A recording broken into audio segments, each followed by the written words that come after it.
ജിമ്മിക്ക് 4 കൂട്ടുകാരുണ്ടായിരുന്നു. അവർ 4 പേരും കാട്ടിലായിരുന്നു താമസിച്ചിരുന്നത്. അവരെ കാണാനായി ജിമ്മി കാട്ടിലേക്ക് പുറപ്പെട്ടു. ആദ്യം ജിമ്മി എത്തിയത് ലുലു എന്ന മുയലിൻ്റെ അടുത്താണ്. അവർ കാട്ടിലൂടെ ചിരിച്ചും കളിച്ചും. പിന്നീട് ചെന്നെത്തിയത് ഫോക്സി എന്ന കുറുക്കൻ്റെ അടുത്തേക്കാണ്.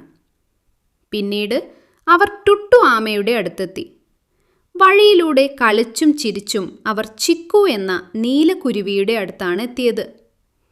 എല്ലാവരും ഉറ്റ ചങ്ങാതിമാരായിരുന്നു. നമുക്ക് വെള്ളച്ചാട്ടം കാണാൻ പോയാലോ? ജിമ്മി ചോദിച്ചു. അത് കേട്ടപ്പോൾ കൂട്ടുകാർക്കെല്ലാം സന്തോഷമായി. അങ്ങനെ അവരെല്ലാവരും വെള്ളച്ചാട്ടത്തിനടുത്തെത്തി. സന്തോഷത്തോടെ കളിച്ചു തിമിർത്തു. കളിയെല്ലാം കഴിഞ്ഞ് അവർ വീട്ടിലേക്ക് തിരിച്ചു പോവുകയായിരുന്നു.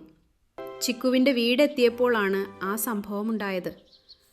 കൂട് കണ്ട ചിക്കു കരയാൻ തുടങ്ങി. അയ്യോ, ചിക്കുവിൻ്റെ മുട്ട കാണുന്നില്ല, ആരെങ്കിലും സഹായിക്കണേ. ഇത് കണ്ട ജിമ്മി പറഞ്ഞു, നീ വിഷമിക്കണ്ട, നമുക്ക് എല്ലാവർക്കും കൂടെ നിന്റെ കാണാതായ മുട്ട കണ്ടുപിടിക്കാം. അങ്ങനെ ജിമ്മിയും കൂട്ടുകാരും ചേർന്ന് മുട്ട തിരയാൻ തുടങ്ങി. കാട്ടിലും പുഴക്കരയിലും ഇലകൾക്കിടയിലും അവർ മുട്ട അന്വേഷിച്ചു. അങ്ങനെ അവസാനം ജിമ്മി ഉറക്കെ പറഞ്ഞു, ചിക്കു, നീ വിഷമിക്കണ്ട, നിന്റെ മുട്ട ഞാൻ കണ്ടുപിടിച്ചു. ജിമ്മി പതുക്കെ ആ മുട്ട എടുത്ത് ചിക്കുവിൻ്റെ കൂട്ടിലേക്ക് വെച്ചു കൊടുത്തു. ചിക്കുവിന് ഒരുപാട് സന്തോഷമായി.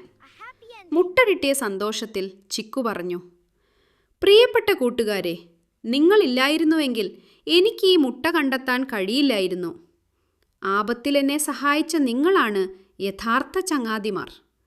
ഒരുപാട് നന്ദിയുണ്ട് നിങ്ങളോട്. നല്ല സുഹൃത്തുക്കൾ ഉണ്ടെങ്കിൽ ഏതു പ്രശ്നവും എളുപ്പത്തിൽ പരിഹരിക്കാമെന്നാണ് ഈ കഥയുടെ ഗുണപാഠം.